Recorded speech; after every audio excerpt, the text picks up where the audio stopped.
country behind the bottom-up economic transformation agenda.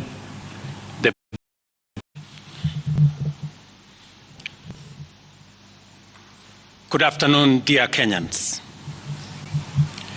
Over the past 2 years, our government has rallied the country behind the bottom-up economic transformation agenda, the basis upon which we were elected in the democratic elections of the year 2022.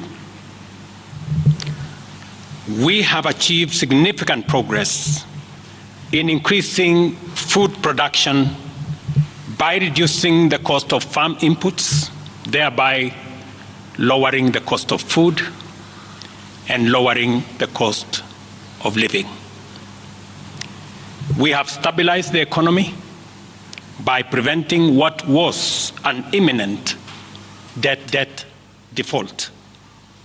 We have stabilized fuel prices, lowered inflation to an all-record low of 4.6%, and we have stabilized the foreign exchange regime. We have implemented radical changes in the education sector, including resolving the CBC question. We have rolled out a new student-focused higher education funding model that has special emphasis on making sure that children from vulnerable families have the requisite support in their education. We have also improved the student-teacher ratio in both our primary and secondary schools by hiring an additional 56,000 teachers and also hiring an additional 2,000 tutors for our TVET institutions. We have equally resolved bottlenecks in cash transfer program to vulnerable Kenyans, including orphans, people living with disability, and the elderly. We have not only brought on board more beneficiaries, but in keeping with the promise that we made, it is now not the case, as it was in the past, that these vulnerable Kenyans have to wait for months. Now their stipends are paid as salaries of public servants are being paid. We did roll out the Hustler Fund that today benefits 2 million Kenyans. And we have 7 million Kenyans who had been denied access to financial services by credit reference bureaus. They are now off the blacklisting roll. Our affordable housing program has now more than 100,000 housing units under construction. The first cohort I will be launching in a couple of months to new homeowners. And we have 160,000 young people across Kenya that are employed under this program. To expand manufacturing, value addition, and agro-processing as a key contributor to job creation, 18 county aggregation and industrial parks and 6 new special economic zones are under construction across Kenya. And at the same time, we have 200 fresh produce markets that are at various stages of construction to support our farmers with access to markets for their produce, in keeping with the commitment we made to our mama mbogas. To accelerate manufacturing, last year we imposed levies on importation of clinker that can be manufactured in Kenya. We made a saving of Kenya shillings 20 billion in foreign exchange as imports of clinker dropped to almost zero. We also imposed levies on imported steel billets. And today, we have 11 steel factories that 6 years ago were closed. They have started operation, hiring 16,000 Kenyans.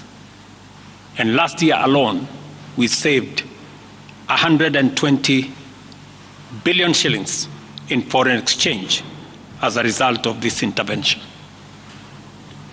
Our digital transformation agenda is also on course with 17,000 government services online, while we have 274 digital hubs across Kenya with 152,000 students and digital workers in our TVETs and also in digital hubs in different parts, up and running and giving young people an income.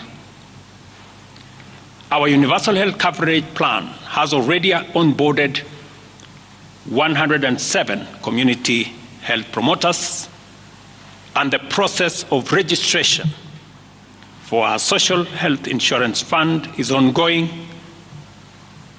on its way to launch on the new date of 1st of October 2024 that will make it possible for every Kenyan to have a health insurance, and for those suffering from critical illnesses to have access to the critical illness fund, making it possible for every Kenyan to have access to treatment without the burden of having to fund it. Vanaf 2030. On the measures I announced last week, barring state and public officers from engaging in harambes, I want to inform the country that the Public Fundraising Appeals Bill is now ready for publication tomorrow. However, even with the progress we have made, I am acutely aware that the people of Kenya have very high expectations of me.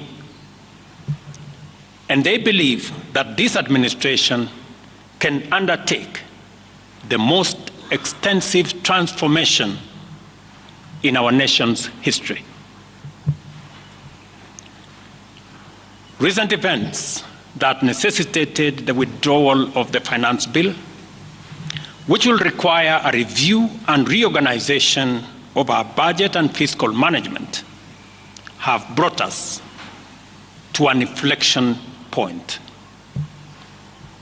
Upon reflection, listening keenly to what the people of Kenya have said, and after a holistic appraisal of the performance of my cabinet and its achievements and challenges, I have today, in line with the powers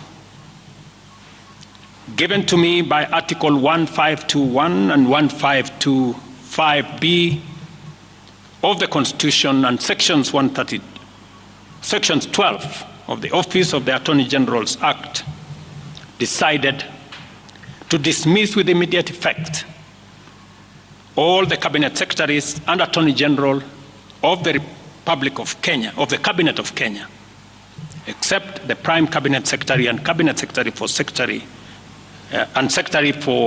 and Cabinet Secretary for Foreign Affairs and Diaspora Affairs.